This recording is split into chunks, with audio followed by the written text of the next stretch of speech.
सुप्रभात। Gurugram degree college चक 5 बेलम श्री विजयनगर में इस ऑनलाइन क्लास में आप सबका स्वागत है।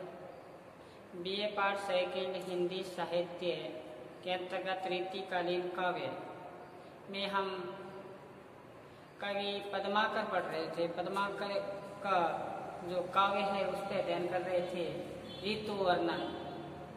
और हमने गत क्लास में बताया कि जो नायिका है अपने प्रिय के वियोग में किस प्रकार से व्याकुल बेचैन, उसके बारे में बताया।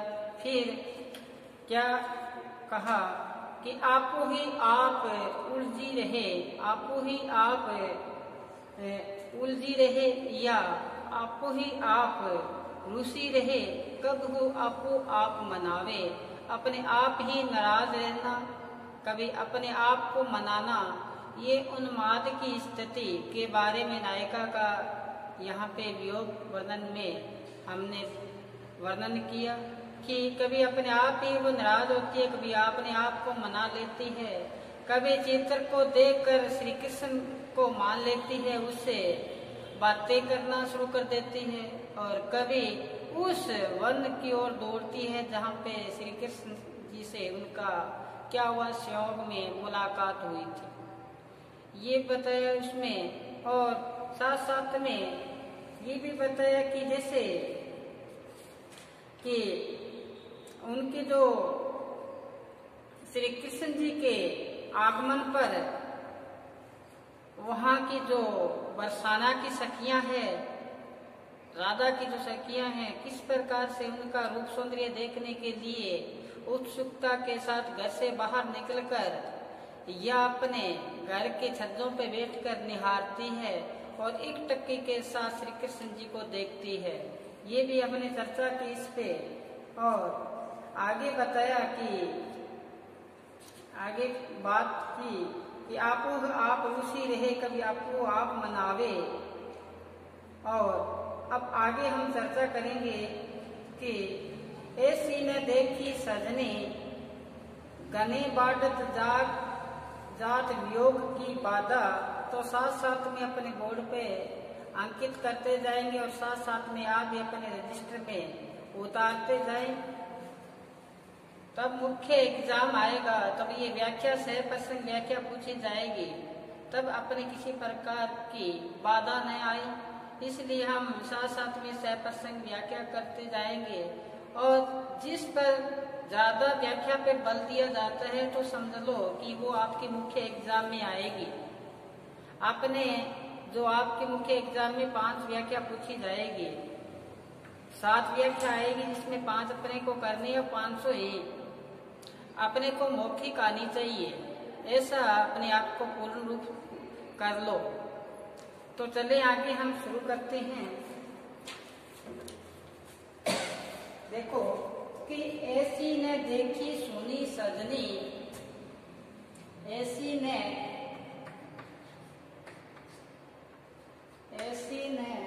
देखी सुनी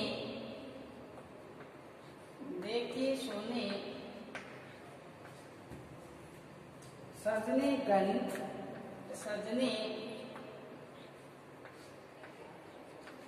गनी बढ़त जात वियोग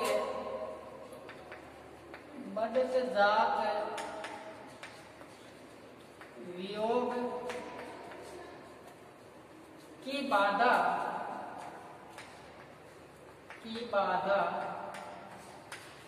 इसमें एक गोपी का कथन है।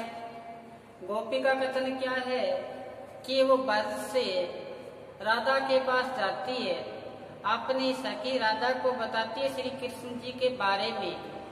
यहाँ पे श्री कृष्ण जी का योग चित्रण हमारे सामने आया है कि श्री कृष्ण जी अपनी प्रेमिका राधा के वियोग में किस प्रकार से व्याकुल है, बेचैन है, उसके बारे में बताया है कि ऐसी ने देखी सुनी सजनी, न तो ऐसा देखा न हमने सुना है मेरी सखी कहते हैं बढ़त जात है वियोग की बाधा। श्री कृष्ण जी को वियोग की जो बाधा है वो आगे से आगे क्या हो रही है, बढ़ रही है। वियोग बढ़ रही है क्योंकि हमारा मन जब किसी में रत हो जाता है, लीन हो जाता है, तो हमें उसी पात्र में हम क्या हो जाते हैं, लीन हो जाते हैं। वो ही इसमें बताया है। जैसे सूरदास जी ने कहा था कि मन नाही 10-20 एक हो तो गेओ श्याम रंग। कहते हैं मन 10-20 तो होते नहीं, मन तो होता है एक। वो ही किसी के साथ चला जाए तो फिर दशा क्या होती है। वही बात यहाँ श्री कृष्ण जी के बारे में बताया है कि ऐसी न देखी न सुनी सजनी, कि न तो हमने ऐसा सुना ना ऐसा देखा, वैसा वियोग की बात है न। जैसे मीरा ने कहा था कि लागी सो जाने कठिन लागन की पीर, बाहर गाव दिखे नहीं रोम रोम में पीर। कहते हैं जो वियोग की जो होती है पीड़ा, वो ही समझ पाता है जो वियोग को सहन किया है। जैसे हमने गणानंद में पढ़ा था, समझे कविता घन आनंद की ही आंखिन की पीर तकी। गणानंद की कविता वो ही समझ सकता है जिसके हृदय में क्या हो, आंखें हो, वो ही कौन सी पीड़ा की। तो वो ही बात यहाँ बताई है कि ऐसी न देखी न सुनी सजनी। हमने ऐसा आज तक नहीं देखा न सुना कि वियोग में इतने व्याकुल होते हैं। वो ही कौन, श्री कृष्ण। किन के वियोग में, राधा के वियोग में। ऐसे बाधा है जो आगे से आगे, वियोग रूपी बाधा आगे से आगे क्या हो रही है, बढ़ रही है। देखो ऐसी वियोग की बाधा को निपटारा नहीं किया जा सकता, आगे से आगे बढ़ती है। वो कहते ना, अंदर आग लागी रहे धुआं प्रकट ना होई। अंदर आग लगी रहती है, कौन सी, वियोग रूपी आग लगी रहती है, लेकिन बाहर धुआं दिखाई नहीं पड़ता, इसका दिखाई नहीं देता। वही बात यहाँ पे है। तो क्या पता है, ऐसी न देखी न सुनी सजनी, गनी पर क्या है, बढ़त जात योग की बाधा। क्यों पदमाकर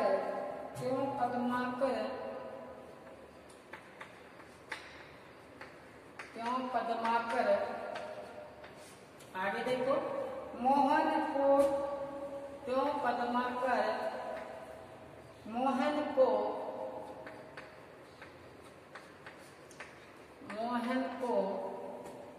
तब ते कल है, तब ते कल है, न कहूँ पल आधा, न कहूँ पल आधा। आगे देखो, लाल गुलाल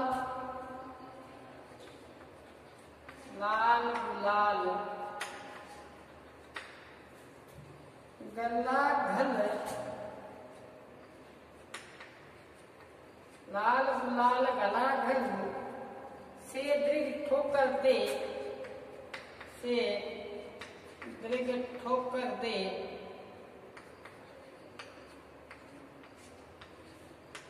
ठोकर दे, गई रूप अगाधा दे गई, रूप अगाधा।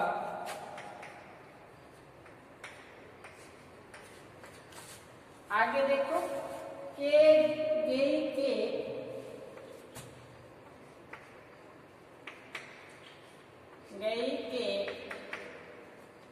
चेतक सी मन, चेतक सी मन ले गई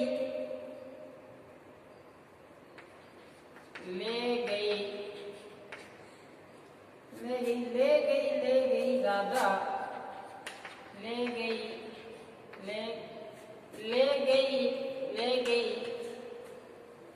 ले गई राधा। देखो, जब श्री कृष्ण जी राधा पर आसक्त हुए, उस पे मोहित हुए, उसके बारे में वियोग दशा हुई है, उसके बारे में बताया है कि पद्माकर जी क्या बताया है। एक सखी अतरंग सखी दूसरी सखी को कहती है, राधा को कहती है कि श्री कृष्ण जी की जो पीड़ा है वियोग की, वो न तो ऐसी हमने देखी है न ऐसी सुनी है। वियोग रूपी जो बाधा है वो आगे से आगे बढ़ती जा रही है। कहते हैं त्यों पद्माकर मोहन को श्री कृष्ण को तब ते कल है, तब से क्या है, जब से राधा से बिछोह हुआ है तब से शांति नहीं है। उनमें ही वियोग में क्या है, लगे हुए हैं। मोहन को तब ते कल है, न कहूँ पल आधा, पल भर भी वो पल भर भी क्या नहीं रह रहे हैं, शांति के साथ नहीं रहे, क्षण भर भी उनको शांति नहीं मिल रही है। तो क्या हुआ, जिस प्रकार से कहते हैं लाल गुलाल, गुलाल का वो भी गुलाल कौन सा हो, लाल हो, पूरा भरा हुआ हो, उसमें अगर ठोकर मार दें तो वो जो लाल गुलाल है वो सब जगह क्या हो जाएगा, फैल जाएगा, सब जगह क्या हो जाएगा, फैल जाएगा। तो इसी प्रकार इसमें बताया है कि लाल गुलाल गलाहल, गलाल का से ढेर, क्या होगा, ढेर, द्रव्य ठोकर, द्रव्य का से आंख, ठोकर दे गई रूप अगाधा की, जिस प्रकार से गुलाल का क्या हो, ढेर हो, उसमें आंख रूपी ठोकर मार दी किसने, राधा ने। तो उस रंग में कौन रंगेगे, श्री कृष्ण जी रंगेगे। वो रंग था वो सर्वव्याप्त हो गया, सब जगह फैल गया, जहां भी दिखाई दे वो रंग ही रंग। रंग कौन सा, राधा रूपी रंग ऐसा दिखाई दे रहा है श्री कृष्ण जी को। तो क्या बताए आगे, के गई, कहते जैसे ही वो राधा वहां से गई है तो कहते चटक सी, ऐसा क्या कर दिया, जादू कर दिया। किस पे कर दिया, श्री कृष्ण पर। उस क्या ले गई, मन ले गई, मन किसका ले गई, श्री कृष्ण का मन ले गई। मन ले, मैंने पहले ही बताया था, जैसे सूरदास जी ने कहा था कि मन नाही 10-20, एक उतो गियो श्याम रंग। कहते हमारा मन है, गोपी कहते हैं 10-20 तो है नहीं, एक मन है, वो किसके साथ चला गया, श्री कृष्ण जी के साथ चला गया। इसी प्रकार यहाँ श्री कृष्ण जी क्या है, श्री कृष्ण जी का एक ही मन है, वो मन किसके साथ चला गया, राधा के साथ चला गया। तो ले गई, क्या ले गई, एक जादू करके श्री कृष्ण जी के मन को हरण कर लिया। वो क्या थी, यहाँ पे आया राधा। तो ये आसान से सह प्रसंग व्याख्या है। तो इसमें बताया है कि ऐसी न सुनी न देखी जात वियोग की बाधा। तो इसमें अनुप्रास यमक अलंकार के माध्यम से हमें ये बताया है कि ऐसी पीड़ा, ऐसी वियोग की बाधा न तो हमने देखी है न सुनी है। तो क्या बताया, जैसे पद्माकर कहते हैं कि तब से राधा श्री कृष्ण जी को मिली है, तब से न शांति नहीं है, कनका से शांति नहीं है, और पल भर भी शांति नहीं मिली जब से कि इनका क्या हुआ, लगाव हुआ, प्रेम हुआ, किससे, श्री कृष्ण जी और राधा का। आगे देखो कि जिस प्रकार से गुलाल का क्या हो, ढेर हो, उसमें क्या मारते, ठोकर मारते, कौन सी, नेत्र रूपी ठोकर मारते, आंख रूपी ठोकर मारते, वो भी क्या मारे, अगाधा गहरी ठोकर मार दे। ऐसी गहरी ठोकर मारते तो वो गुलाल है वो चारों तरफ क्या हो जाएगा, फैल जाएगा। वही बात यहाँ गई है कि जैसे ही राधा गई है तो क्या करगी, चटक सी, मन में चटक सी ऐसा जादू किया, अपने प्रेम पास में ऐसा फंसाया कि ऐसा जादू किया कि ले गई मन, कि मेरा मन है वो किसके साथ चला गया, राधा के साथ चला गया। अनुप्रास यमक अलंकार के माध्यम से ये पद्माकर जी है। तो अपने आसान रहेगा नाम, जैसे व्याख्या पूछी जाए तो नाम साथ में आ रहा है पद्माकर जी, और ये है वर्णन वियोग व्यवस्था से। अब हम दूसरी व्याख्या पे चलते हैं बोर्ड पे अंकित करते हैं और आप इस साथ साथ में इसको उतारते जाएं। तो चलें आगे दूसरी व्याख्या पर। तो चले आगे, देखो क्या बताया है पद्माकर जी ने कि शीत वर्ष चंद्र पे चली, शीत वर्ष चंद्र पे चली, यो चंद्रमुखी जाको, चंद चांदनी को मुख मंद सो करत जात, कहे पद्माकर त्यों सहज सुमद ही के, कुंज वन कुंजन में का कंज में भरत जात, दरत तन्हाई तहाँ पग है, प्यारी तहाँ मंजूल मंजीठ ही के माठ से डरत जात, बारम पे हीरा शेख साड़ी की किनारम पे, आरम पे मुक्ता हजारन धरत जात। तो कवि ने यहाँ पे पद्माकर जी ने क्या बताया है, तो सुनो। बताया है कि जब राधा श्री कृष्ण जी को मिलने के लिए ब्रज में जाती है तो उनका जो रूप सौंदर्य है, नक्शिक वर्णन है, रूप सौंदर्य है, वो अद्वितीय है। उसका ही यहाँ पे उनके रूप सौंदर्य का वर्णन एक अतिशयोक्ति में किया है।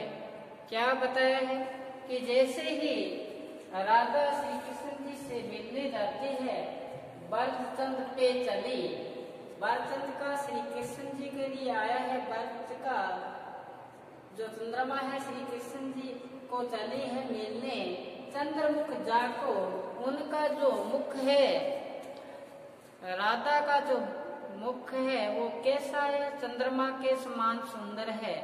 उपमा दी है चंद्रमा सो, यानी कि चंद्रमा के समान उनका सुंदर मुख। कहाँ चली है, वहाँ चली है श्री कृष्ण जी से मिलने के लिए। कहाँ पे, ब्रज में। तो आगे क्या बताया है देखना कि चंद चांदनी को मुख मंद सो कर जात है। जैसे ही राधा वहाँ गई है तो बताया है कि उनका जो मुख है वो चंद्रमा रूपी इतना सुंदरता लिए हुए है। तो चंद्रमा की जो चांदनी है उसको भी क्या कर दिया, फीका कर दिया, उनको भी धूमिल कर दिया। इतना उनका क्या है, रूप सौंदर्य है। जैसे प्यारे में आपने पढ़ा था कि पत्रा ही तिथि पाइये, पत्रा ही तिथि पाइये, वहाँ घर के चहु पास, नित प्रति पुण्यो रहे, आनंद और उजास।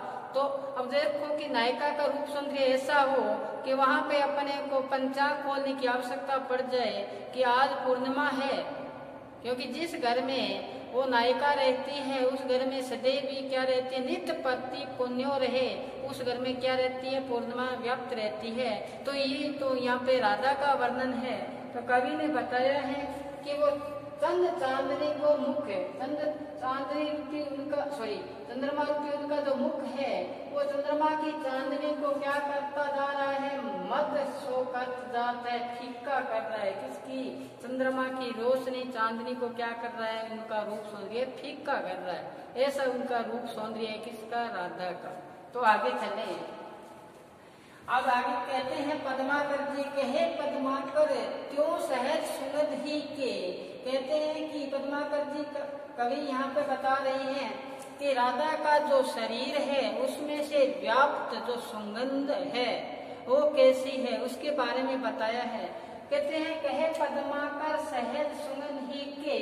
कहते हैं उनके शरीर में व्याप्त जो सुगंध है वो सभी को सभी जगह फैल रही है। तो कहाँ फैल रही है, कहते हैं कुंज मन कुंजन में और कमल में भरत जात है। जैसी राधा वहाँ ब्रज की ओर रवाना हुई तो उनके शरीर में व्याप्त खुशबू चारों तरफ से क्या होगी, व्याप्त हो गई है। वो व्याप्त हुई है तो कमल का जो फूल है उस खुशबू को पाकर क्या हो गया, खिल गया। वन में चारों तरफ से क्या छा गई है, खुशबू छा गई है, क्योंकि उनके शरीर में ऐसी क्या थी, आभा थी, कांति थी, चमक थी, उसमें वो क्या थी, खुशबू व्याप्त थी। तो क्या बताया देखना कि वो कुंज में फैल गई, वन में फैल गई, कुंजनों में फैल गई और कमल में भरत जात है, सभी में उसकी जो सुगंध है वो व्याप्त हो गई है। आगे देखो, बड़ा ही सुंदर वर्णन किया। आगे देखना कि दरद